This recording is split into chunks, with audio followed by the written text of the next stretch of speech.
Hello student, social भी सभ्यता channel पे आप सभी का स्वागत है। बच्चों, आज हम क्लास 6 के जो है एनसीईआरटी जो बुक है, न्यू बुक हो गया है अब तो, क्योंकि अब तो चेंज हो चुका है। पहले 3 बुक हुआ करता था, अब हमारा देखिए ये वाली बुक हो गई है। और इसी बुक के अकॉर्डिंग हम अपना क्वेश्चन आंसर करेंगे। और हमने इससे पहले 5 चैप्टर कर चुके हैं, हम छठा चैप्टर के भी अभ्यास कर चुके हैं और इसमें से महत्वपूर्ण प्रश्न करेंगे। देखिए ये वाला हमारा चैप्टर है, तो चैप्टर के जो बीच बीच के जो क्वेश्चन कुछ कुछ दिए हुए हैं, हम वो सारे क्वेश्चन करेंगे। तो चलिए हम अपना क्वेश्चन को शुरू कर चलिए देखते हैं बच्चों। जैसे मैंने अभी आपको बताया कि सामाजिक विज्ञान है, इतिहास है, क्लास 6 का है, चैप्टर हमारा 6 है, भारतीय सभ्यता का आरंभ है। और ये न्यू बुक के अनुसार है जो 25-26 सेशन के। हम पहले तो हमारा 3 बुक हुआ करता था, अब तो हमारा एक ही बुक हो गया। तो हमने इस चैप्टर के अभ्यास के कर लिए थे। पार्ट के अंदर के प्रश्न है जिसे महत्वपूर्ण प्रश्न कहते हैं। तो हम पहला प्रश्न बच्चों शुरू करते हैं। चलिए देखते हैं, सभ्यता क्या है, मतलब सभ्यता क्या है, कौन सी सभ्यता। तो यहाँ पे हड़प्पा सभ्यता, सिंधु सभ्यता की बात हो रही है बच्चों। तो चलिए हम देखते हैं। समानतः इस शब्द का प्रयोग मानव समाज के उन्नत चरण के लिए किया जाता है। एक सभ्यता में कम से कम, यहाँ कम है, निम्नलिखित विशेषता होनी चाहिए। पहला है शासन और प्रशासन के कई रूप, जटिल समाज और उसके अनेक क्रियाकलापों के प्रबंधन हेतु। दूसरा है नगरीकरण, नगर योजना, नगरों का विकास प्रबंधन जिसमें समानता जल प्रबंधन, जल निकासी की व्यवस्था होना चाहिए। मतलब जिस नगरों में रहते हैं नगरीकरण में, तो जल की व्यवस्था होना चाहिए कि जल कहाँ से निकले, जल के कहाँ से। विभिन्न प्रकार के शिल्प जैसे कच्चे माल जैसे पत्थर और धातु का प्रबंधन का तैयार माल, आभूषण मतलब जवाहरात, हीरे जवाहरात, सोना चांदी के जैसे उपकरण का उत्पादन। और फोर्थ है व्यापार, सभी प्रकार की वस्तुओं को आदान प्रदान के लिए आंतरिक एक नगर अथवा एक क्षेत्र के अंदर और बाहरी दुरावस्था विश्व के अन्य भागों के साथ, मतलब एक देश से दूसरे देश के साथ व्यापार, या अपने देश में या देश से बाहर के साथ लोगों के साथ क्या व्यापार, मतलब आदान प्रदान, मतलब वहाँ से चीज़ें भेजना और अपने यहाँ जो चीज़ें नहीं होता है उसे मंगाना। लेखन का कई रूप, तो अभिलेख को रखने और संवाद करने के लिए आवश्यक था। जो अभिलेख थे उस पर कुछ चीज़ें लिखी जाती थी पहले, जैसे इतने संसाधन की व्यवस्था नहीं हुई थी न कॉपी पेन की, तो उसके जरिए अभिलेख जो ताड़पत्रे भोजपत्र या ऐसी चीज़ों पर तो संवाद बाद में बात करने के लिए, समझने के लिए उसे किया जाता था। जीवन और विश्व के बारे में संस्कृत विचार जैसे कला हो गया, साहित्य हो गया, परंपराओं और सामाजिक रीतियों रिवाजों के माध्यम से जीवन और विश्व की अभिव्यक्ति, मतलब हमारा जो कल्चर है या परंपराएं हैं, समाज में किस तरह के रीति रिवाज और जीवन के और विश्व के अभिव्यक्ति अपने मतलब त्यौहार फेस्टिवल मनाने के लिए। और अगला हमारा एक पॉइंट और रह गया था, देखिए ये 7th पॉइंट है कि कृषि उत्पादक जो गांव ही नहीं बल्कि नगरों को भी भोजन करा सकते थे। मतलब कि हमारे वहाँ पे जो हड़प्पा सभ्यता और सिंधु घाटी सभ्यता थी, तो वहाँ पे इतना भोजन उपलब्ध होता था, मतलब उतना कृषि करते थे कि उनके गांव ही नहीं दूसरे गांव भी वहाँ भोजन कर सकते थे, तो इसलिए वहाँ ज़्यादा उत्पादन होते थे। अब हम बच्चों सेकंड प्रश्न की ओर बढ़ते हैं। चलिए हम सेकंड प्रश्न देखते हैं। भारतीय उपमहाद्वीप की आरंभिक सभ्यता कौन सी थी। तो मतलब भारतीय जो उपमहाद्वीप की आरंभिक सभ्यता थी, सिंधु घाटी सभ्यता और हड़प्पा सभ्यता, दो हमारे ऐसे सभ्यता थी। भारतीय उपमहाद्वीप की आरंभिक सभ्यता हड़प्पा और सिंधु सभ्यता थी। तो यहाँ देख सकते हैं हड़प्पा सभ्यता है और ये सिंधु सभ्यता, सबसे आरंभिक सबसे पहली जो सभ्यता थी, यही दोनों सभ्यता थी। अब हम अगला प्रश्न की ओर बढ़ते हैं बच्चों। थर्ड प्रश्न क्या कहता है, चलिए देखते हैं। इसकी मुख्य उपलब्धियां क्या थी।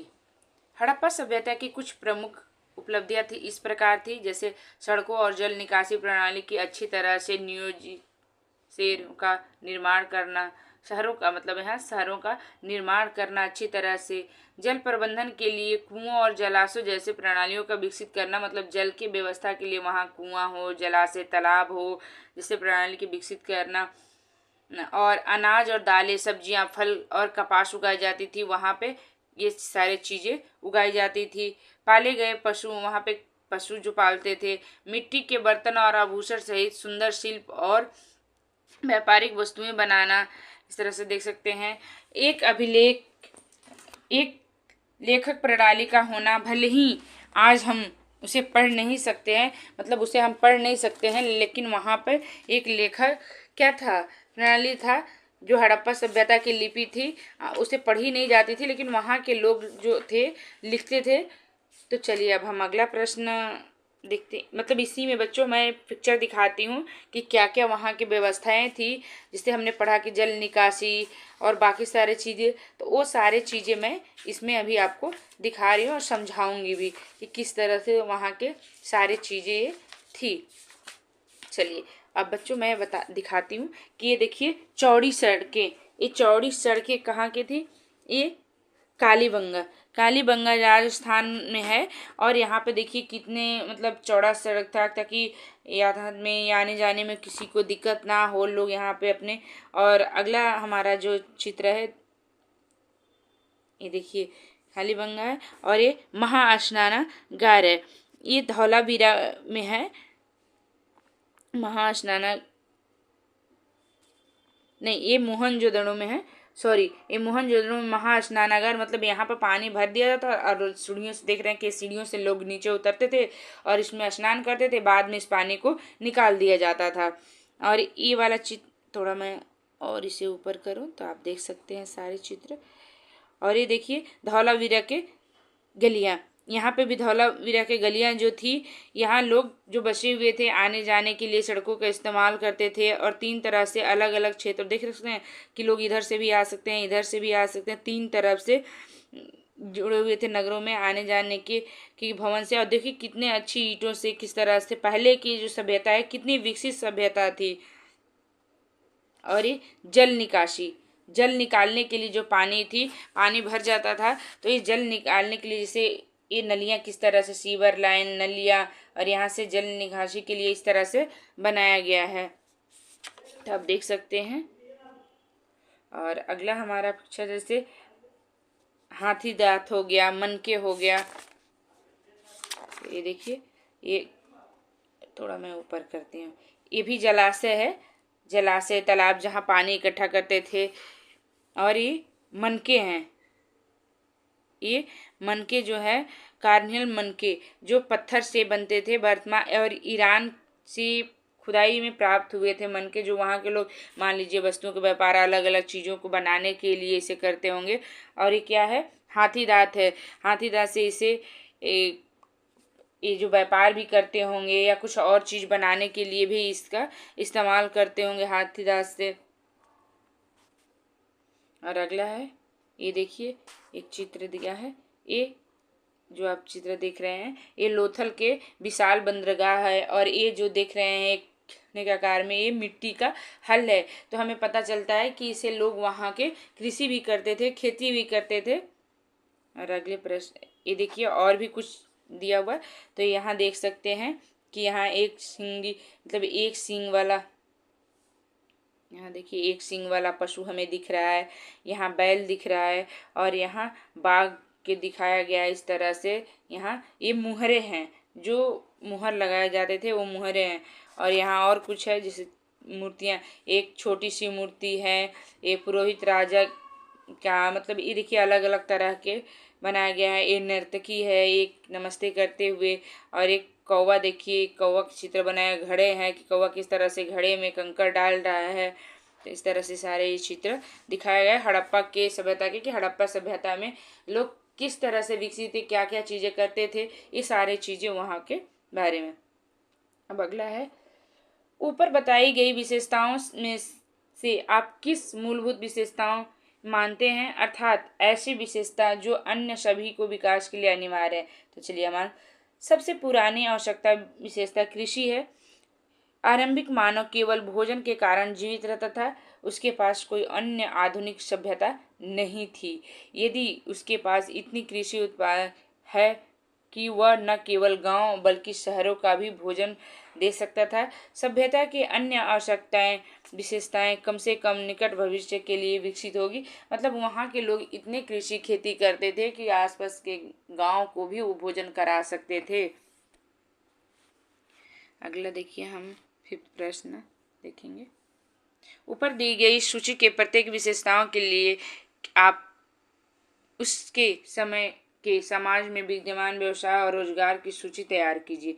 मतलब उस समय की, तो जैसे सरकार हो गया, शासन, सरकार में कौन कौन, शासन हो गया, अधिकारी, प्रशासक, न्यायाधीश, सलाहकार, इस सरकार में हो गए। नगरीयकरण, नगर योजनाकार, निर्माणकर्ता, इंजीनियर, वस्तु मतलब नगरों का निर्माण करने के लिए योजनाकार होना चाहिए। किस तरह से योजनाएं, कहाँ कहाँ कौन सा चीजें के होना चाहिए, जलाशय कहाँ होना चाहिए, कहाँ नगरों का इंजीनियर, वास्तु का मतलब एक नक्काशी करने वाला। स्वास्थ्य, जैसे स्वास्थ्य में के देखभाल के लिए डॉक्टर होना चाहिए, नर्स होना चाहिए, उसको निदान के लिए, उसके उपचार के लिए। शिल्पकार, शिल्पकार मतलब जैसे वस्तुओं बनाने के लिए कुम्हार हो गया, धातु और लकड़ी के कारीगर और बुनकर मतलब कोई धातु या लकड़ी के जो बनाना होता है। सांस्कृतिक मतलब वहाँ की परंपरा, जैसे महाकाव्य, साहित्य और व्यापार, व्यापारिक और व्यावसायिक। लिखना, लेखक और रिकॉर्ड रखने वाला मतलब लिखना मतलब होता है कि जो वहाँ लेखक होते थे, बड़े बड़े लेखक, वो कोई भी ऐसे चीज़ें वहाँ महत्वपूर्ण जैसे चीज़ें होती थी तो उसे लिख करके रखने वाले, रिकॉर्ड के। और अगला था यहाँ पे देखिए, अगला ये सब तो हमने देख लिया है। और कृषि, जैसे किसान और मजदूर, खेती, कृषि। पुजारी मतलब पंडित, यज्ञ, जैसे पूजा करवाते होंगे, यज्ञ करवाते होंगे, हवन करवाते होंगे। तो इस तरह से हम अगला प्रश्न देखेंगे बच्चों। ये देखिए हमारा 6th प्रश्न,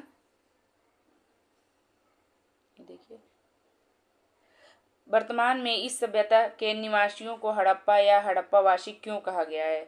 तो लगभग 1 शताब्दी पहले 1920 से 21 के हड़प्पा आज के पाकिस्तान का पंजाब है। मतलब आज जो वर्तमान में है, आज के वो पाकिस्तान का पंजाब है। इस सभ्यता संबंधित पहले उल्लिखित नगर मतलब कौन कौन से उस टाइम के नगरें थी, तो आप यहाँ से देख सकते हैं, डॉट लगा हुआ है। कालीबंगन थी, यहाँ पे राखीगढ़ था, चुन्हो था, मोहनजोदड़ो था, धौलावीरा था। तो इस तरह से नगरे, और पहले के जो था हड़प्पा सभ्यता, आज के वो क्या है, वर्तमान में पंजाब के पाकिस्तान। और ये देखिए अगला प्रश्न हो गया कि इस सभ्यता में कुछ प्रमुख नगर को मानचित्र में दर्शाया गया है। क्या आप इन दर्शाए गए नगरों के अलग पृष्ठ तालिका में दिए गए आधुनिक राज्य अथवा प्रदेश के साथ मिलान करिए। तो देखिए मैचिंग करना है कि यहाँ हड़प्पा नगर, हड़प्पा के नगरे, आधुनिक राज्य। तो यहाँ पे एक तरफ धौलावीरा, हड़प्पा, कालीबंगन, मोहनजोदड़ो, राखीगढ़ यहाँ पे दिया हुआ है। इधर पंजाब, गुजरात, सिंध, हरियाणा मतलब ये सारे सारे किस राज्य में बसे हुए हैं, तो इनके देख सकते हैं। तो धौलावीरा जो है गुजरात में है, हड़प्पा जैसे अभी हमने देखा कि पंजाब में है आधुनिक, और कालीबंगन कहाँ पे है, राजस्थान में है, और ये मोहनजोदड़ो कहाँ पे है, सिंध में है। अब देखिए कि हाँ राखीगढ़ी हरियाणा में है। तो इस तरह से आप मैचिंग भी कर सकते हैं, और मैंने नीचे इसका आंसर भी यहाँ पे लिख दिया है, तो आप आंसर यहाँ से भी आप लिख सकते हैं। चलिए अगला प्रश्न हम देखते हैं। 8 प्रश्न, अंतिम 2 व्याख्याओं के बारे में कक्षा में चर्चा कीजिए। देखिए अगला प्रश्न बच्चों, अंतिम 2 व्याख्याओं के बारे में कक्षा में चर्चा कीजिए। क्या आप कोई अन्य व्याख्या सोच सकते हैं? ध्यान दीजिए कि इस विषय में हमारे पास इतिहास के अन्य स्रोत नहीं है, जैसे ना कोई शिलालेख, ना कोई ग्रंथ, और ना ही कि किसी यात्रा का विवरण है। तो देख सकते हैं यहाँ तालाब घनी आबादी वाले शहरों में स्थित था। यहाँ छोटे छोटे कमरों से घिरे हुआ था। इनमें से एक में कुआं भी था, इसलिए इसमें इस्तेमाल या व्यापार के लिए ये देख सकते हैं शहर, यह तालाब घनी आबादी वाले शहर में स्थित है। यहाँ छोटे छोटे कमरों से घिरा हुआ था, जिसमें एक में कुआं भी था, इसलिए इसे इस्तेमाल करने व्यापार के लिए शहर में आने वाले लोग के सामूहिक रूप से किया जाता था। तो ये तालाब जलाशय देख रहे हैं कि यहाँ पानी किया जाता था छोटे छोटे नगरों के बीच में। जलाशय मतलब यहाँ लोग व्यापार करने के लिए, ना स्नान करने के लिए इस तरह से करते होंगे। अगला हमारा है 9 प्रश्न, जलाशयों के इस प्रकार के निर्माण के लिए आवश्यक श्रमिकों की बड़ी संख्या के बारे में सोचिए। आपके विचार में उनके कार्य को सुनिश्चित करने के लिए एक निश्चित निर्देश किसने दिए होंगे? आपके विचार से उन्हें मजबूत के लिए भुगतान कैसे किया होगा? तो एक देखिए, शहरी स्तर पर एक प्रकार के सरकार में से उनके काम को संगठित किया। एक निरीक्षक को जो जलाशयों को ऐसे नेटवर्क का निर्माण करने के लिए विशेषज्ञ था, मतलब ऐसे जलाशयों का निर्माण करने के लिए कोई ज़्यादा ही विशेषज्ञ होगा, वही कर सकता है। तब उन्होंने सही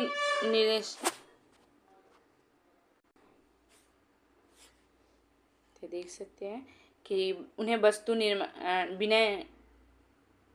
विनिमय प्रणाली माध्यम से भुगतान किया जाता था, और वस्तु विनिमय प्रणाली जैसे पैसा का उपयोग किए बिना वस्तुओं और सेवाओं का आदान प्रदान, मतलब जैसे कि एक वस्तु के देकर दूसरे वस्तु को लेना, प्रदान करना एक विधि है। अपनी सेवाओं के बदले में उनसे सामान लेना, मतलब आप उनके यहाँ कुछ काम कर लिए तो आप उसके बदले में उन्होंने कुछ आपको अनाज दे दिया या कोई वस्तु दे दिया। उदाहरण के लिए भोजन, कपड़े, जमीन। जैसे आपने मान लीजिए किसी के यहाँ नौकरी कर रहे हैं, काम कर रहे हैं, तो वो आपके पैसे न दे के, वेतन न दे करके उसके बदले आपको भोजन दिया, कपड़े दिया, जमीन दे दिया। तो ये सारी चीज़ें थी। अगला है हमारा जो प्रश्न, इसी में अगला प्रश्न है,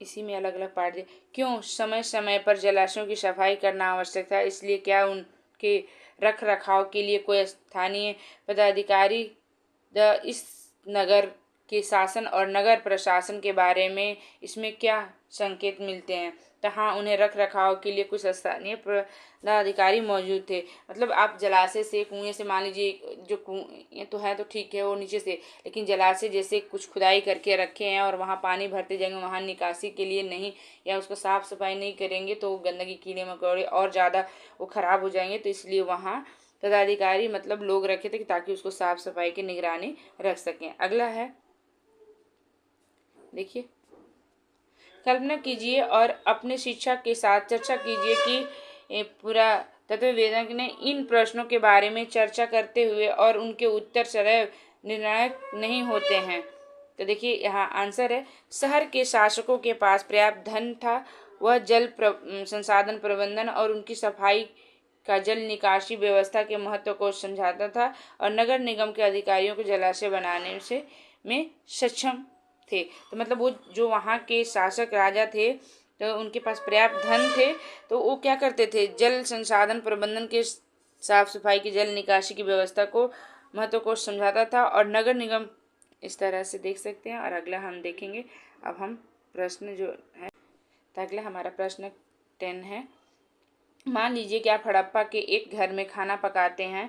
आप ऊपर दिए गए जानकारियों के आधार पर कौन सा व्यंजन बनाते हैं? तो यहाँ व्यंजन है और व्यंजन के लिए आवश्यक सामग्री है, तो रोटी और दलिया, तो चावल, मांस, हल्दी और अदरक। केले का शेक सब्जी, तो देखिए जौ और गेहूं बाजरा के शेक बनाते थे या सब्जी ऐसे। यहाँ करी और टिक्की, तो यहाँ पे यहाँ पे करी और टिक्की, यहाँ जौ और बाजरे से, और शेक बनाते सब्जी, तो यहाँ पे दूध और केला सब्जियों से हो गया। और दूध केक बर्फी, तो यहाँ दूध और चावल से, दूध से बनाते थे, और खीर बनाते थे चावल और दूध से। तो इस तरह से देखिए थोड़ा सा ऊपर नीचे हो गया था। अगला हमारा प्रश्न है, प्रश्न 11। कुछ लेखक संकेतों के साथ हड़प्पा के इन 3 मोहरों को देखते हुए आपके मन में क्या विचार आते हैं? क्या आप इसमें कोई व्याख्या देना चाहेंगे? अपनी कल्पना शक्ति का उपयोग कीजिए। मतलब यहाँ देखिए 3 मोहरे जो हैं, यहाँ जो है बाघ का चित्र है, यहाँ बैल का है, और यहाँ एक सिंग वाला जो पशु है उसका है। तो हम इसके आंसर चलिए देखते हैं। इन 3 हड़प्पा के मोहरों कुछ लेखन चिन्हों को देखकर मन में यह विचार आए। पहला है, ये मुहरे बना जानते थे जो लगभग 5 साल पुरानी और अभी तक क्षतिग्रस्त नहीं हुई थी। उनमें पत्थर पर नक्काशी करने का कौशल था, मतलब उनमें टैलेंटेड था, हुनर था कि वो पत्थर पर, उनके पास पत्थर और पर नक्काशी करने के औजार थे उनके लेखन कौशल था। मतलब उन्होंने लिखने के लिए कुछ रखा था, और जो नक्काशी मतलब ऐसे छपाई करने वाली चीज। उन्होंने जानवरों के आकार की पहचान की कि मतलब कौन सा जानवर के पहचान कर ऐसे। हड़प्पा सभ्यता दुनिया की सबसे पुरानी सभ्यताओं में से एक थी और लगभग 5000 साल पुरानी है। मेरी व्याख्याओं के अनुसार यह आनुवंशिक परिवर्तन या चित्रों को और अधिक सुंदर बनाने के लिए हो सकते हैं। मतलब और अच्छा सुंदर बनाने के लिए ये ज़्यादातर ये सारे नक्काशी किए जाते थे। अब हम अगला प्रश्न देखेंगे। देखिए, क्या आप इन गतिविधियों और जीवन के पक्षों का पता लगा सकते हैं जो हड़प्पा वासियों के लिए महत्वपूर्ण है? तो देखिए, हड़प्पा वासियों के लिए ये कुछ चित्र दिए गए कि जो उनके काम में आते होंगे यहाँ पे। तो ये सारी चीज़ें दिए हुए हैं यहाँ पे। तो इस तरह से आपके बुक में भी है, तो आप बुक में भी देख सकते हैं। चलिए हम आंसर देखते हैं इसका। कांसे का दर्पण। कांसा एक मिश्र धातु है, जो धातु तांबा और टीने से मिलकर के, कांसा धातु जो है तांबा और टीन से मिलकर बना हुआ है। वस्तुओं को देखने के लिए कहा से दर्पण का उपयोग किया जाता है। उनके पास तकनीकी ज्ञान था। मतलब जो अभी एक नंबर के क्वेश्चन में आ भी जाता है कि मिश्र जो कांसा का मिश्र धातु किससे मिलकर बना है, तो यहाँ तांबा और टीन से। टेराकोटा घड़ा भंडार और सजावट के लिए प्रयोग किया जाता था। भार तोलने का पत्थर, मतलब जो वजन करने के लिए, जिसे बाट जानते ना, मापने के लिए प्रयोग किया जाता था। कांस की छैनी धातुओं जैसे कठोर सामग्री को काटने के लिए, तेज करने के लिए। छैनी मतलब उसे तेज कुछ चीज को काटने के लिए। खेल बोर्ड टेराकोटा सीटी नाचती हुई लड़की का लोगों के मनोरंजन के लिए, मतलब एक नर्तकी का दिखाया था मैंने। पुजारी राजा नमस्ते सम्मान दिखाना और आध्यात्मिक पहलुओं को। तो इस तरह से देख सकते हैं कि ये नमस्ते करते हुए यहाँ पर ये नर्तकी ये नमस्ते करते हुए है, और एक दर्पण है, एक हास्य का पात्र है, कुछ फनके है। तो ये सारी चीज़ें हमें अभी जो नीचे पढ़े थे वही सारे पिक्चर यहाँ पे है। अगला हम देखेंगे, लोथल के पात्रों पर दर्शाई गई कहानी को पूरा कीजिए। आपके विचार से इस कहानी को 4000 से अधिक वर्षों से क्यों याद किया जाता है? तो देख सकते हैं यहाँ कौवा है और कुछ कंकड़ घड़े में डाल रहा है ताकि यहाँ पानी ऊपर आ रहा है। तभी हम इसका आंसर देखते हैं।